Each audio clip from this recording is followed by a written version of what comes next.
amados e amadas do Senhor. Cumprimento a todos vocês com a graça e a paz do Senhor Jesus. É muito bom entrar aqui na sua casa mais uma vez para contar um pouquinho daquilo que Deus faz na vida de quem deixa Ele agir. E você já se sentiu alguma vez indignado com alguma situação, com alguma coisa da sua vida? Teve alguma coisa no ano passado que te indignou, que te deixou chateado, que te deixou triste? Acho que é impossível a gente achar alguém que fale, não, nunca aconteceu comigo, nunca senti. Porque isso é uma coisa tão normal na vida da gente hoje em dia, né? Se indignar com alguma coisa, ficar chateado com alguma coisa. Agora, o problema nem é tanto se indignar. Eu tenho tido situações na minha vida ultimamente que têm me indignado muito. Mas o mais importante é o que fazer com essa indignação.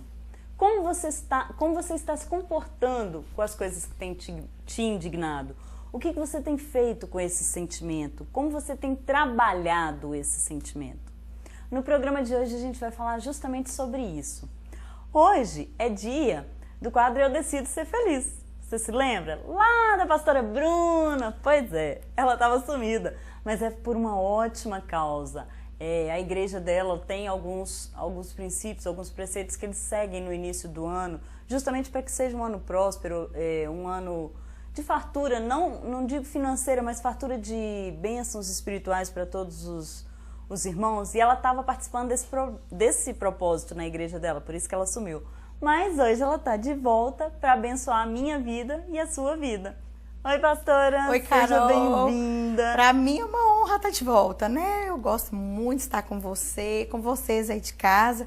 Mas como você disse, nós estávamos numa festa de primícias na igreja, santificando esses 7 primeiros dias do ano. E é justamente por esse motivo, para colocar Deus em primeiro lugar, para separar esses 7 primeiros dias em prol de consagração, de jejum, de oração. E hoje eu estou de volta com muita saudade de vocês. Espero que esse bate-papo nosso aqui seja muito abençoado e que você aí de casa consiga realmente sair de alguns lugares de indignação de sua vida. Amém. Você já ficou indignada, Carol? Já, esse ano de ultimamente eu tenho ficado muito. Esse ano de 2016 foi um ano de indignação para você? Eu quero falar hoje muito a respeito desses resultados de indignação e te remeter a um outro pensamento, a fim de que realmente você colha bênçãos de Deus, ao invés de ficar preso nesses lugares. Por quê? Porque a decepção nos causa indignação, porque às vezes a desilusão causa indignação, a gente não conseguir coisas que nós gostaríamos de conseguir causa indignação, a posição do outro num relacionamento que você acredita que é um relacionamento bacana, que você gostaria de prosperar nesse relacionamento.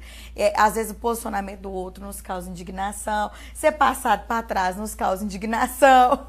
Verdade. Tanta coisa hoje em dia, né, que acaba fazendo parte do nosso dia a dia, mas que nos causa indignação. É, né? verdade. E a indignação, Carol, nos priva de viver coisas novas. Verdade. Nós temos um ano, gente, inteirinho aí agora. O ano de 2017 tá assim, ó, inteiro para nós vivermos ele ou de uma maneira saudável ou de uma maneira vazia e decepcionante. Mas quem vai determinar a maneira como nós vamos viver é nós mesmos. E nós precisamos trabalhar a indignação. Porque tem gente que só fica indignado, fica com raiva, fica chateado, fica pensando só no passado, não consegue estabelecer bons relacionamentos no futuro, porque está indignado com tudo e com todos. Verdade. E hoje nós vamos aprender com mais uma mulher da Bíblia, uma mulher que tinha tudo para ser indignada, Carol. Uma mulher que foi reprimida, uma mulher que foi recusada, uma mulher que foi rejeitada, uma mulher que não pôde nem ser escutada. Ela tinha tudo para ficar com raiva e, como diz o nosso ditado aí, né? Rodar a baiana e falar assim, mas é que vocês estão achando que vocês são de Deus, se vocês não são de Deus, vocês não querem nem me escutar. Porque todo mundo que está precisando e que vai numa pessoa que considera uma pessoa de Deus, acha que vai ser o quê? Vou ser escutada, eu vou ser aconselhada, eu vou ser direcionada. E aí, quando a gente tem uma decepção com essas pessoas que a gente acha que pode nos ajudar, o que a gente fica? Indignado. E começa a jogar na cara. Você não acha que você é de Deus? Por que você está fazendo isso? Você não fala a palavra de Deus? Você não sabe? Hoje nós vamos aprender com a mulher cananeia. A Bíblia fala no livro de Mateus, no capítulo 15, a partir do verso 21, de uma mulher que tinha um problema grave com a sua filha. E esse problema está relacionado à enfermidade, mas ao mesmo tempo, essa mulher, ela relaciona esse problema, essa enfermidade, a uma causa espiritual. Ela chega até Jesus e fala assim, Jesus, a minha filha está endemoniada, ela está com um problema espiritual. E aí, Jesus, como tem, né? E naquela época também tinha uma fama de ser um grande profeta, alguém que curava pessoas, alguém que expulsava demônios, alguém que era o próprio Filho de Deus. Aquela mulher foi em Jesus, achando que ir até Jesus ia resolver o problema dela, como qualquer outra pessoa. E aí a Bíblia fala que Jesus não dá nem papo para ela. A mulher chega, Jesus, minha filha está endemoniada, eu preciso de ajuda, ela está doente. E a Bíblia fala que Jesus fica calado, Carol. Não dá nenhuma ideia para a mulher. Eu imagino aquela mulher, né? A gente mesmo, por exemplo, se você vai num pastor, cheio de demanda, precisando de ajuda, achando que você está com problema espiritual, e o pastor é a pessoa, de fato, que vai te ajudar naquele problema espiritual, porque esse é o ofício dele, de aconselhar. Sim. Eu não é, Carol? Sim. De ajudar, de aconselhar, de estimular, de ver qual que é o problema e tal. Se o pastor nem dá ideia para você, como você se sente? Nossa, é o fim do mundo, né? Fui procurar ajuda e aí ele... Ou então ele vira e fala, não, mas isso é assim mesmo, é a vida de todo mundo, é assim mesmo. Aí você fica indignado, não é? Não tem jeito. E a mesma coisa com Jesus. Aquela mulher, ela tinha completa convicção de que Jesus iria pelo menos escutar. E falar alguma coisa, ó, minha filha, eu vou orar pra você. E a Bíblia fala aqui, Carol, preciso achar. Fala aqui, ó, no versículo 23, fala assim, mas Jesus não lhe respondeu nenhuma palavra. Jesus não fala nada. E aí, tá chamando comercial, Carol? Não, pode continuar. E aí, o que acontece? Depois desse silêncio de Jesus, a gente imagina assim, nossa, os discípulos vão intervir a favor daquela mulher. Vai falar assim, ô Jesus, conversa com ela, essa mulher tá no pó, ela precisa de ajuda. Sabe o que os discípulos falaram? Olha aqui. No versículo 23. Então, seus discípulos se aproximaram de Jesus e pediram, Jesus, manda essa mulher embora, porque ela está gritando muito atrás de nós. Dá para indignar com relação aos discípulos também. E o pior é que se a gente parar para pensar, isso acontece muito ainda hoje. Você vai lá, pede ajuda para o pastor, aí vira os irmãos, os obreiros e todo mundo. Não, o pastor não pode, o pastor tá certo, o pastor tá cansado, o pastor... E o seu problema? Você vai, como que você não vai se indignar? Não tem jeito. E às vezes os irmãos falam assim, não, mas que chilique, hein, irmã? Com tanto problema grave na igreja para resolver, você tá aqui dando trabalho. Já era pra você estar no outro nível, você tá dando chilique demais. É verdade. Uma causa dessa, Carol, numa igreja igual a nossa, assim, nossos dias, isso aqui a pessoa até saiu da igreja, não sai, Carol? Sai por muito menos, sai por muito menos. Essa mulher que tinha tudo pra sair da igreja de Jesus, não tinha? Verdade, tinha. Falar assim, nossa, depois a pessoa desvia, né? Não. Nossa, mas que igreja ruim. Essa igreja aqui, o pastor não escuta o que eu tenho pra falar. Essa igreja aqui não é uma igreja da comunhão. Os irmãos aqui não dão um apoio, não dão força, ao invés de chegar no pastor e falar com ele assim, pastor, me ajuda essa mulher aqui, ela tá precisando de ajuda. Eu acho que todo mundo já, de certa forma, você que tá em casa, você já passou por isso ou conhece alguém que já passou, né? Uhum. Eu já passei. Ai, pastor não quer me ouvir, porque eu sou chata. Eu acho que, pastor André, é difícil me pastorear? Deve ser. Fala, né? Aí, pastor André, nós queremos saber a sua resposta. Eu acho que deve ser muito difícil me pastorear. Mas é isso, a gente... eu já vivi isso, não na igreja que eu estou hoje, não lá na comunidade cristã Canaã, mas eu me senti abandonada, porque era uma situação difícil, não era comigo, eram com as minhas filhas, eu não sabia como lidar com a situação e eu me indignei com a situação. Exatamente. E você aí de casa, o que você tem para dizer a respeito dessa vida dessa mulher? Porque toda vez que eu escuto pregações a respeito dessa passagem aqui dessa mulher, todo mundo fica lá batendo palma. Nossa, que mulher humilde, que texto maravilhoso. Nossa, essa mulher teve perseverança. A gente sempre joga do lado da perseverança. Essa mulher aqui foi muito transtornada.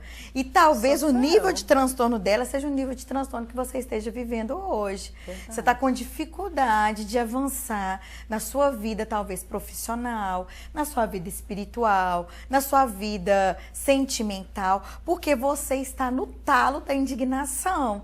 E se você está vivendo isso hoje, essa palavra é para você. Talvez você só escutou essa palavra sob o ponto de vista de que aquela mulher foi perseverante. Ok, foi muito perseverante, mas tem outras coisas por trás desse texto que nos remetem a pensamentos mais profundos acerca da nossa própria vida. Verdade. Talvez você não está conseguindo sair do lugar. Mudou o ano, mudou o calendário, mas você não conseguiu sair do ciclo, porque ainda você está com uma mente indignada. Poxa vida, eu trabalhei numa empresa, dei o meu melhor o ano inteiro e eu não fui promovido e meu salário não aumentou.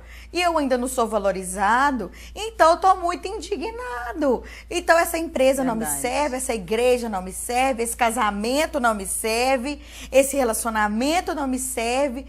E talvez você está correndo o risco de dar muitas voltas na sua vida, agir através de círculos e não de ciclos, porque Deus não quer te ver rodando. Tem gente que é assim, né, Carol? Roda e não sai do lugar. Verdade. Deus não tem círculos. Deus quer que nós caminhemos em ciclos, em mudança de estação. Diferente, que né? é diferente. O círculo, você não vai conseguir sair do lugar. Agora, o ciclo, você vence um para passar para o outro. Verdade. E essa mulher aqui, Carol, ela precisou vencer um ciclo. O ciclo da indignação. Ela poderia se sentir extremamente rejeitada, extremamente depreciada, ela poderia se sentir mal naquilo ali tudo, afinal de contas, ela não tinha uma demanda comum, ela tinha uma demanda espiritual, sim. Ela tinha uma doença dentro de casa. E não quando a gente está com algum problema de doença, a gente quer o quê? Urgência. Eu não posso ficar esperando você, agora eu posso te atender. Não, a gente quer o trem para ontem. Aquela mulher tinha um problema com a filha dela, um problema de doença que tinha um cunho espiritual. Então, imagino o tamanho da angústia dessa mulher, o tamanho da urgência que ela tinha de ser atendida. E ela estava de frente com uma pessoa que podia resolver, não estava? E aí, quando você está de frente de alguém que você acha que pode resolver essa situação e essa pessoa não corresponde à sua expectativa, é difícil não se indignar, ainda que seja com Jesus, mas é difícil. Exatamente. Não se e principalmente com Jesus. Sim. Jesus podia resolver aquilo ali. E por que Jesus não resolve um negócio rápido, gente? No mata-mata, vamos resolver. Tô aqui curando todo mundo, minha filha, toma sua bênçã, toma a sua. Por que Jesus não é assim, então? E trazendo isso pra nossa vida hoje, por que Jesus não resolve meus problemas hoje? Rápido. Assim, pra ontem? É verdade, a gente quer aquelas campanhas, né? Pare de sofrer. A gente coloca aquela faixa na igreja assim, pare de sofrer, enche de gente a igreja. Não, a gente, quando a gente vai, principalmente nós crentes, né? Nós evangélicos, digamos assim, aí quando a gente vê alguma coisa assim, eu já vi uns cartazinhos num poste e tal, alguma coisa assim, traga a mulher amada, o homem amado em 6 dias. Aí a gente fala até, critica, mas você vai na igreja, tem uma campanha fazendo exatamente a mesma coisa. Acho que a gente não pode falar esses trem aqui não. Mas tem. Mas tem, não Sabe, é? Pare de sofrer. Todo mundo quer parar de sofrer. Todo mundo quer a pessoa amada em 10 dias, 5 dias. Mas se for em 2, é melhor ainda, mais né? Mais rápido. Nós queremos viver uma vida fast food. Uma vida pronta. Uma vida rápida. A gente não quer ensinar, a gente não quer aprender muita coisa. Eu costumo dizer que Deus, ele não está interessado em te dar um milagre. Ele quer te ensinar. Porque se ele te der um milagre, você não vai aprender nada. Agora, se ele te ensinar, você não vai precisar do milagre. É verdade. Você vai viver de uma maneira diferente. E na maioria das vezes o que a gente quer não é o que a gente precisa, né? Exatamente. A gente é muito confuso do que realmente é necessário para as nossas vidas. Eu costumo dizer que às vezes a gente quer viver uma vida hedonista. O que é o hedonista? Aquele que quer viver por prazer e não por propósito. E Deus, ele não quer te dar prazer, ele quer te dar um propósito. Só que no propósito você vai ter muito prazer. Agora, o prazer por ele mesmo, pelas coisas, por ter, por adquirir, é uma coisa momentânea, é uma coisa enganosa. É igual celular. Celular, você tem o top de linha. Ano que vem já tem outro. Nem ano que vem, daqui a 6 meses já tem outro. Aí eu só vou ser feliz se eu tiver aquele outro. Então, você vive uma vida escravo das coisas. E Deus quer te dar um propósito. E a gente fica vendo que essa mulher, ela teve uma atitude extremamente inusitada frente a essa situação. Qualquer pessoa ia jogar na cara de Jesus. Você não está falando que você é filho de Deus? Ou você não é filho de Deus coisa nenhuma, fulaninho? Porque eu tô aqui com um problema espiritual. Você vem na terra para resolver problema espiritual e nem conversar comigo que você quer? Tô pedindo sua ajuda, e outra tô me coisa, humilhando. esse povinho que tá andando com você aí, Jesus, não tem nada de Deus no coração. Que eles estão mandando eu calar minha boca, é uma mulher ansiosa, angustiada, necessitada. Vocês estão virando as costas para mim.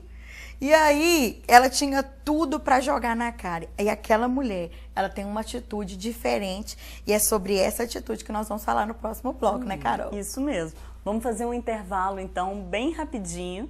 E a gente volta para falar qual é essa atitude que ela teve, que nós deveríamos ter também frente a qualquer problema dessa natureza. E vamos entender um pouquinho o que ela fez, que a gente também deve fazer. É rapidinho.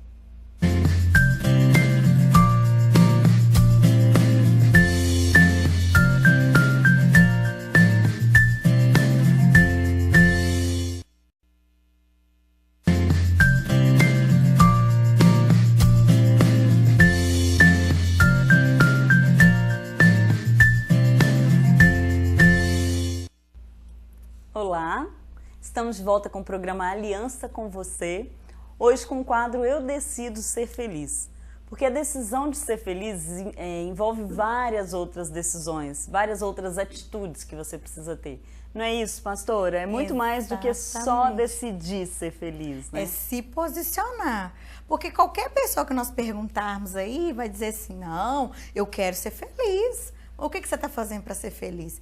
Não, eu preciso, é o destino que vai me abençoar, é Deus que vai me abençoar, é alguém que vai fazer algo por mim. A gente sempre coloca a culpa no destino, em Deus, em algo místico, espiritual, quando a gente não quer tomar decisões reais. A gente quer que algo espiritual se mova.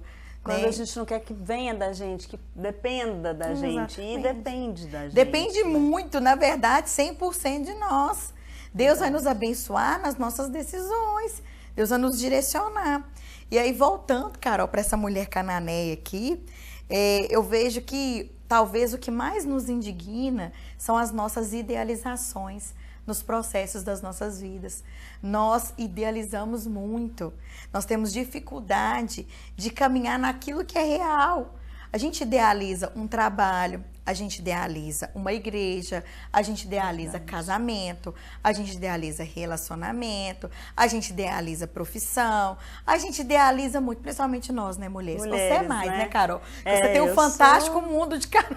Verdade, é mesmo. Assim, então eu vejo que um dos maiores problemas de nós lidarmos com as dificuldades do dia a dia são justamente as idealizações. Que mulher que não casa com o príncipe encantado? Não é? Aí depois esse vira é o sapo. príncipe, esse é daquela forma, ele vai agir assim. E na verdade... Não, esse é diferente. Né? Exato.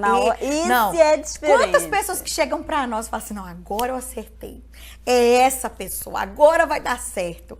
Ou então fala assim, agora eu acertei essa igreja. Essa igreja perfeita. A igreja dos meus sonhos. Que sonho o quê? Não, aí passa 6 meses, nossa, não tô feliz. Não tô feliz, assim? agora eu vou sair, não tô feliz. Não, agora essa amizade, é essa amiga que eu sempre sonhei. Carol, eu vou te contar uma coisa. Olha, quando eu era pequena, eu amava o show da Xuxa. Eu, assim, que menina da minha idade, né? Da década de 80 que não amava a Xuxa, né? E pra ser, assim, mais próxima da Xuxa, eu idealizava que eu era uma das Paquitas da Xuxa. E a Paquita, gente, parece bobeira, mas assim, é verdade. E a Paquita que eu queria ser era sorvetão. Nossa, porque é sorvetão e tal. E meu cabelo nunca foi um dos melhores. E eu tinha um grupinho de amigas e que elas diziam assim pra mim, assim, não, você não pode ser sorvetão, porque o seu cabelo, ele é cheio, ele é cacheado. Naquela época, hoje a gente não pode falar muito assim, né, muito? Mas o povo fala, seu cabelo é ruim. E aí, é afro, é assim, mais cacheadinho. Então você tem que ser aquela Paquita. E aí você tá sendo bondosa, né? Porque eles não falavam isso com a gente, não. Seu cabelo é ruim, velho.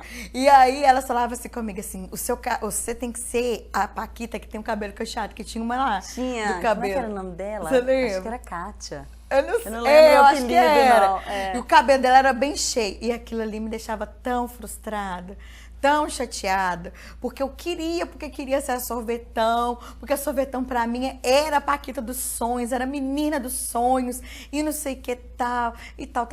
E aí, eu idealizava muito em ser uma princesa, porque eu achava que a Sorvetão, ela tinha a pinta de princesa. Então, na minha época, eu queria ser a princesa Sorvetão.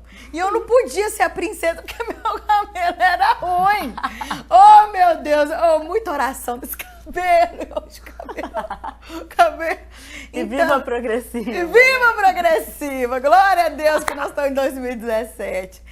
E aí eu cresci com essa característica de querer ser a menina magra, a menina do cabelo bom, a menina princesa.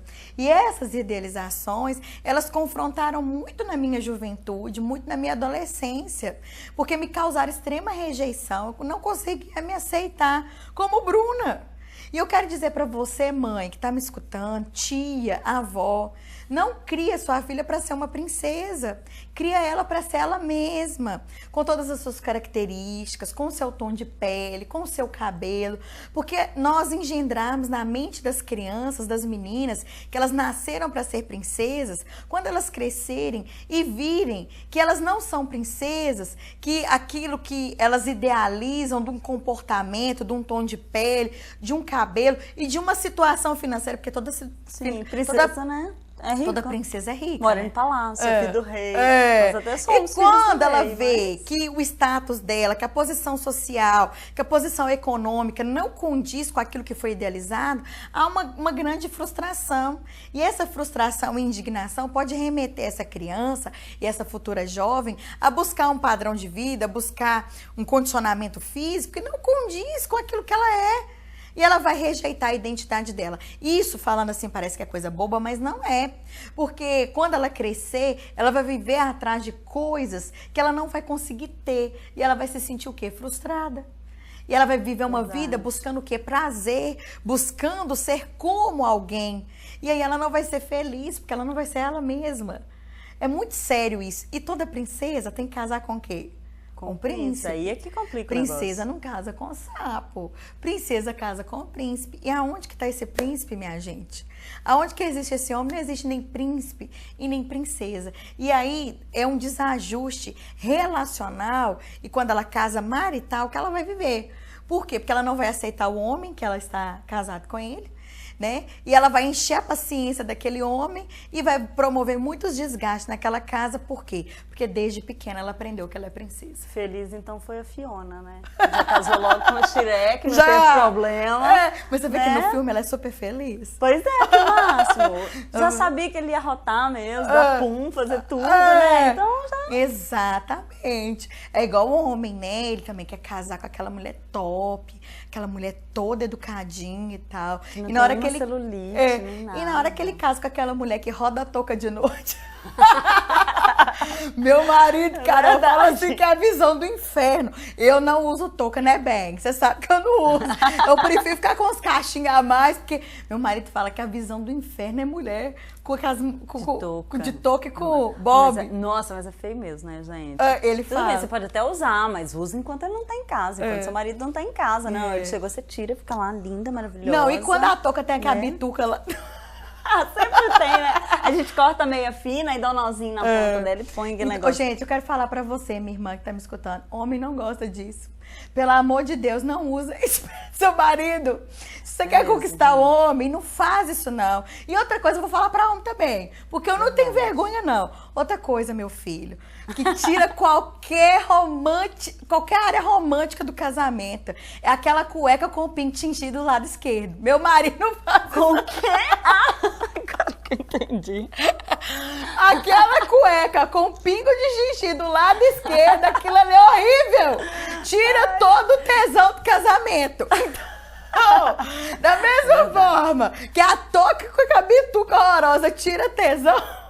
É verdade. Aquela questão também daquela cueca relaxada com o pingo de xixi do lado esquerdo também tira e são qualquer várias romance coisas. Do casamento. Aquela coisa do... Você chega domingo, 4 horas da tarde, a pessoa tá de pijama ainda. Sabe?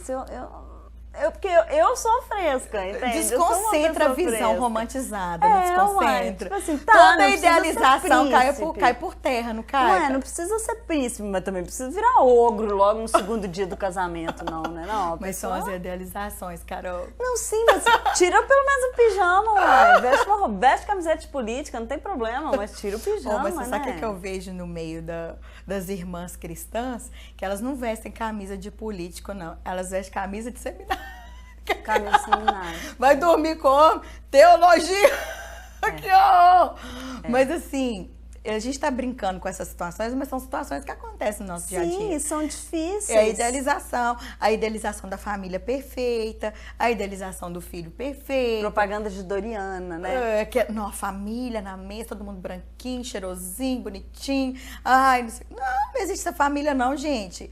Existe família real. Imagina se essa mulher que idealizasse modelo de cristianismo, modelo de igreja, modelo de assistencialismo, modelo de atendimento. Essa mulher ia falar assim, Jesus, você não é filho de Deus coisa nenhuma. Como que um filho de Deus se nega a me ajudar? Como que os discípulos esse pseudo filho de Deus fica aqui achando que eu tô atormentando o lugar? Vocês não estão aqui, não é pra isso, não. Não é pra me ajudar, expulsar os demônios da minha casa, da minha filha. E é assim que a gente pensa. Verdade. A gente idealiza igreja, a gente idealiza pastor, e agora eu vou puxar a sardinha para os pastores, porque eu sei que pastor sofre com isso, com essas idealizações de que as pessoas acham que nós vamos resolver o problema de todo mundo, que nós vamos atender todo mundo. E pastor ainda não pode ter problema, né? Porque como uma pessoa que tem problema vai resolver o problema dos outros. Exatamente. É isso que a gente pensa, né? Então, hoje esse programa aqui é para desmistificar, é para desconstruir essas idealizações, para que você que está em casa e nós também aqui consigamos tomarmos essas posições, essas decisões de sermos felizes. Imagina se ela tivesse colocado nessa circunstância aqui, nessa idealização, de que ela seria atendida, a idealização de felicidade, bem-estar em ser atendida. É igual aquele caso de Naamã, né? Naamã tinha uma lepra, todo mundo conhece a história, e ele era um homem de uma patente alta do seu exército, decide buscar ajuda no profeta. A Bíblia fala que ele vai na casa do profeta para ser atendido, porque fica sabendo que aquele profeta poderia o atender. O que profeta faz? Manda um ajudante lá na porta da casa dele para poder atender aquele homem. E aquele homem fica o quê? Indignado. Aquele homem fica frustrado. E no caminho de volta para a casa dele, começa o quê? Desabafar. É o que muita gente de igreja faz, né? Pastor pisa, assim, de uma maneira diferente daquilo que aquela pessoa idealizou. Aí ela começa a fofocaiada na igreja, né? Não tô fofocando, eu só tô desabafando. Que é a mesma coisa, crente. Você vai falar da pessoa com quem pode ajudar. Com quem não pode ajudar, não é desabafo, é fofoca, que a pessoa não pode fazer nada por você. O que vai adiantar, né? Então você me desculpa, você tá em casa, eu tô falando a verdade como ela é. Essa que é a verdade como ela é. Então o que acontece? Aí aquele cara tá lá desabafando, aí o soldado dele fala assim, olha, se esse profeta não tivesse te pedido para fazer uma coisa fácil, uma coisa difícil, melhor, aliás, uma coisa difícil, você não faria? Aí Naamã fala assim, eu faria. Aí ele falou assim, por que você não faz a fácil, criatura? É só ali tomar um banho, toma o banho e resolve o seu problema. Pois é, obedece. Obedece, né? E tal. E eu vejo que é muito isso, são essas idealizações. Naamã idealizou que ele chegaria na casa do profeta, que o profeta o receberia na sua casa, que ele invocaria o nome do Senhor, estenderia as mãos, que ele seria curado. Né? E não aconteceu nada disso que Naamã queria. Eu achei que quando eu convertesse, quando eu aceitei Jesus, que eu fechei o olho, assim, eu achei que na hora que eu abrisse, eu ia ver umas luzinhas, assim, não sabia nada também. Nada. A gente acha que tudo vai melhorar quando a gente entra né, pro caminho certo. Mas antes das coisas melhorarem, elas vão piorar.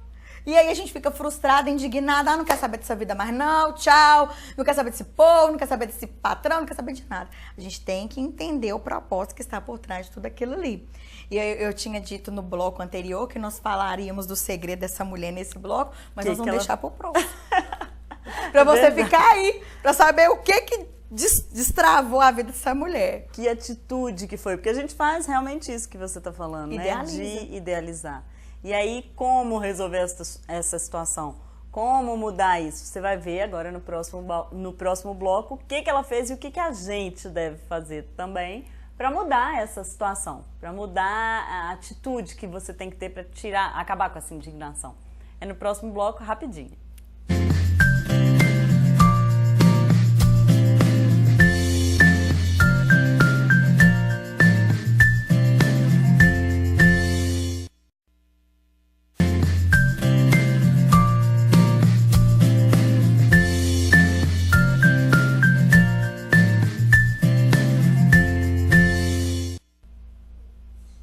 Olá, estamos de volta com o programa Aliança com Você e você já sabe, né? Tudo que você vê aqui você encontra também no portal da Revista Aliança, no www.revistaliança.com.br.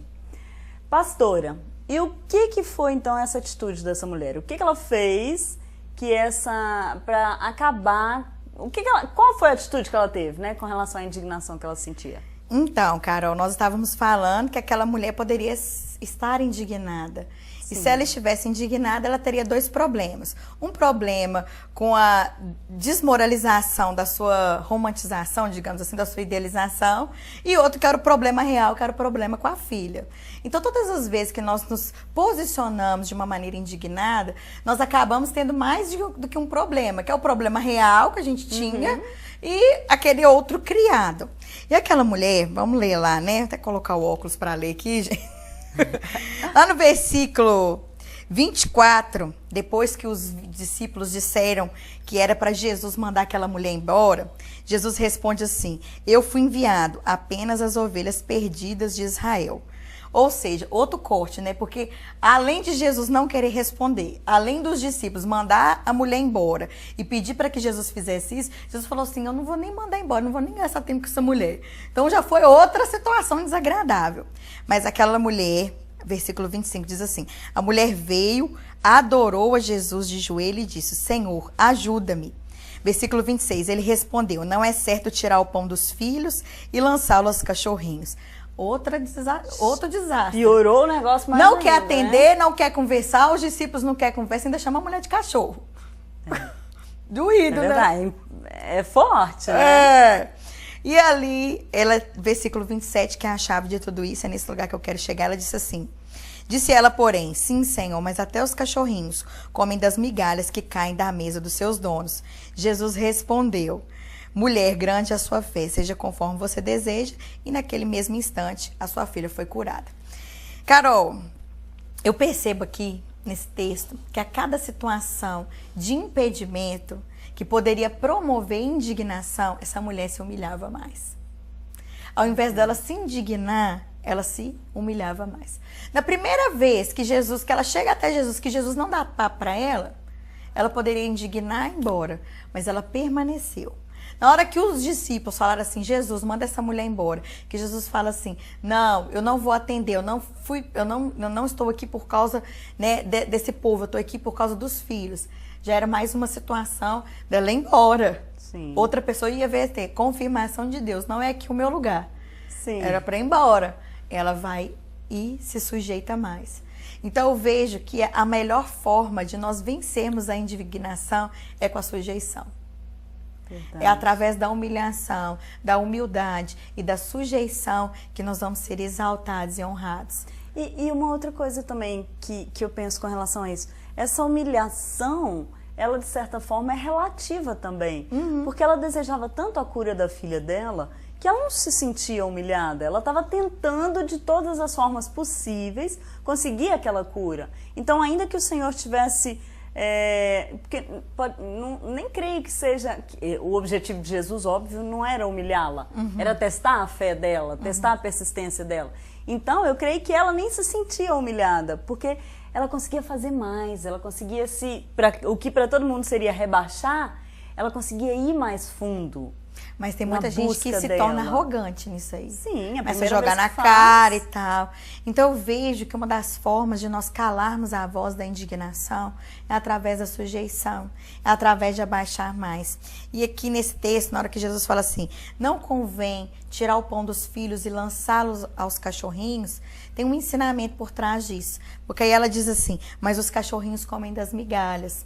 que aquela mulher estava querendo dizer com isso? Aquela mulher era uma mulher cananeia, uma mulher sírio-fenícia. Ela não era considerada uma mulher judia, ela não fazia parte do povo a quem Jesus veio. Ela era uma mulher considerada estrangeira. Mas na palavra de Deus, se a gente for ver lá na lei, era direito dos estrangeiros comer das migalhas. A gente vê lá no livro de Ruth, que Ruth era uma moabita, Ruth era uma estrangeira na terra de Boaz. E o que ela se dispõe a fazer? Ela começou a vida dela ali na terra de Belém como uma catadora de espigas, porque era direito dos estrangeiros, das pessoas novas na cidade, terem alguma forma de se alimentar. E a forma de se alimentar é através das sobras, através daquilo que a pessoa obtinha através das sobras. Então era direito do estrangeiro ter alguma forma de viver para começar a vida. Então o que aquela mulher está dizendo para Jesus? Olha, eu posso catar sobras, eu sou estrangeira, eu quero voltar para a palavra. Então isso é o grande ensinamento, porque ela mostra a palavra para Jesus, assim, eu tenho direito nas sobras. Então isso promoveu um grande destrave para aquele final de conversa ali, para aquela mulher ter a cura dela, ela voltar para a palavra, ela declarar a palavra. E nós, nas nossas vidas também, temos esse ensinamento de Jesus, de nós realmente, ao invés de nos indignarmos, nos sujeitarmos e irmos para a palavra. Verdade. E não é que você vai lembrar a Deus da palavra, porque foi ele que escreveu, ele sabe. Exatamente. Você vai se lembrar da palavra. Você vai entrar na palavra. Sim. O que ela quis dizer para Jesus ali? Eu estou entrando na palavra. Eu não conheço nada da palavra, eu não sei quais são, o que você veio fazer de fato, Jesus. Eu não conheço as suas leis, os seus mandamentos, mas eu sei que eu tenho um direito, uma parte na palavra. E eu quero entrar nessa palavra. Então, quando a mulher falou assim, eu vou comer das sobras, ela estava falando assim, eu vou entrar na palavra. Verdade. Eu me sujeito à palavra. Eu entro na palavra. E o poder da palavra trouxe essa restauração e essa mudança no quadro dela. E é isso que nós aqui estamos meditando, estamos transferindo a você, que nesse ano de 2017, se você entrou no ano somente com uma mudança de calendário, se você percebe que talvez você não mudou de ciclo, mas você só mudou de calendário, que você continuou com as mesmas indignações, com o mesmo rompante, com os mesmos problemas, com a mesma forma de ver as situações de uma maneira tão negativa, que você decida ser feliz hoje, retendo a voz da indignação, levanta a bandeira branca, aceita perder para Deus. Tem gente que não aceita nem perder para Deus. Verdade. Aquela mulher podia, depois de uma resposta de Jesus daquela de cachoeira, falar assim, mas agora você desceu o nível, hein, Jesus? Agora foi o fim da picada. Tanto, né? Ela poderia ter rebatido, mas ela entrou na palavra. Então que você decida, sabe, levantar a bandeira branca, parar com as suas argumentações e entrar na palavra. Dentro da palavra tem coisas para você também. E se você entrar na palavra, você vai ter aquilo que o seu coração deseja. Você vai ter a cura, a libertação, a transformação.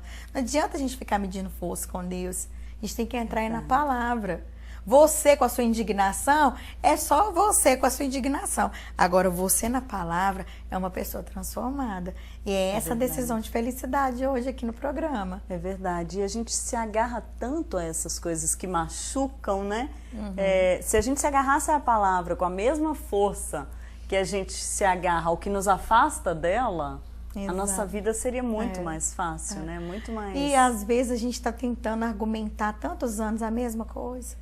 Por que tem que ser do seu jeito? Por que tem que ser da sua forma? Aquela mulher, ela foi até Jesus, claro, com uma imaginação do que poderia acontecer. Ninguém vai buscar alguma coisa achando que a porta vai ser fechada, não. A gente acha que a gente vai ter bom êxito. Então eu imagino que aquela mulher foi cheia das expectativas e todas essas expectativas foram frustradas. E o que nós vamos fazer com as expectativas frustradas, com as idealizações frustradas? Nós vamos permanecer nas nossas argumentações de que nós estamos certos, que tem que ser do nosso jeito, vamos ficar indignados, vamos resolver do nosso jeito, ou nós vamos para a palavra? Verdade. Que decisão nós vamos tomar? Aquela mulher decidiu ir para a palavra. Ó, tá falando na lei aqui que eu tenho direito às sobras. Eu me contento com as sobras.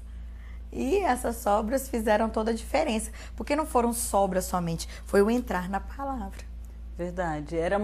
As sobras era muito mais do que o que ela já tinha.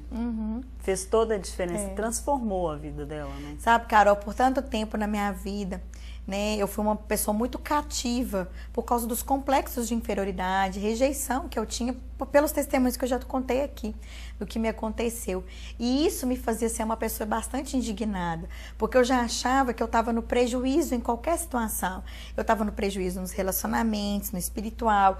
Então, por eu ter essa crença limitante que eu estava vivendo prejuízo, qualquer afronta, qualquer recusa, já me remetia ao pensamento de que eu precisava me defender. E a maneira como eu me defendia era com argumentações, era resistindo às pessoas, permanecendo indignada, eu ficava amargurada. E isso tudo virava uma bola de neve, por quê? Porque eu ficava pior.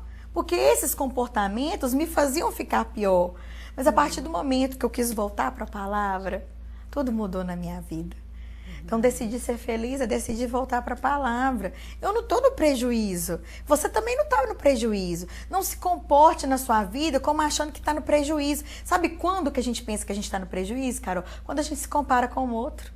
Não, mas a vida da Carol é a vida boa. Por que eu não tive essa vida, meu Deus? Não, Deus, eu tô no prejuízo, porque a idealização de vida é ser como a Carol. Então, como eu não consigo ser como a Carol, eu tô prejudicada, eu tô no prejuízo. Então, eu vou rodar a baiana, meu estupinho é curto, eu não tenho paciência com ninguém, eu vou chuchar todo mundo e tem que ser do meu jeito.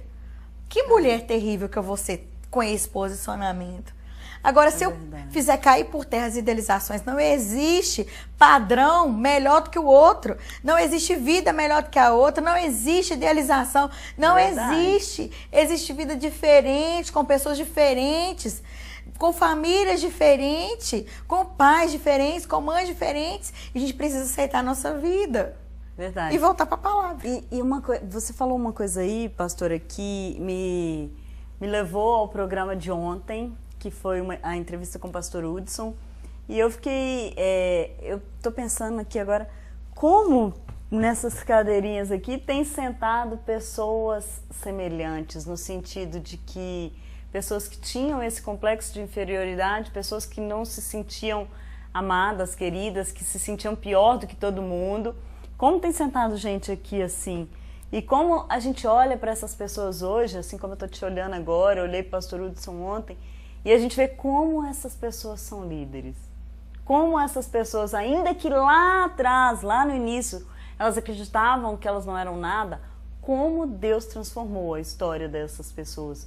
Como Deus usou essas pessoas e como Deus tem usado. A história dessas pessoas. E como todas elas, assim como você, assim como ele, assim como vários outros que já sentaram aqui, hoje são líderes aqui em Sete Lagoas e região. Como pessoas como vocês têm ministérios que têm chegado a lugares que vocês nunca imaginavam. Pois é. Entendeu? Mas porque nós calamos a voz da indignação. Sim. Tem que calar essa voz. Verdade. Essas argumentações, eu mereço coisa melhor, eu mereço.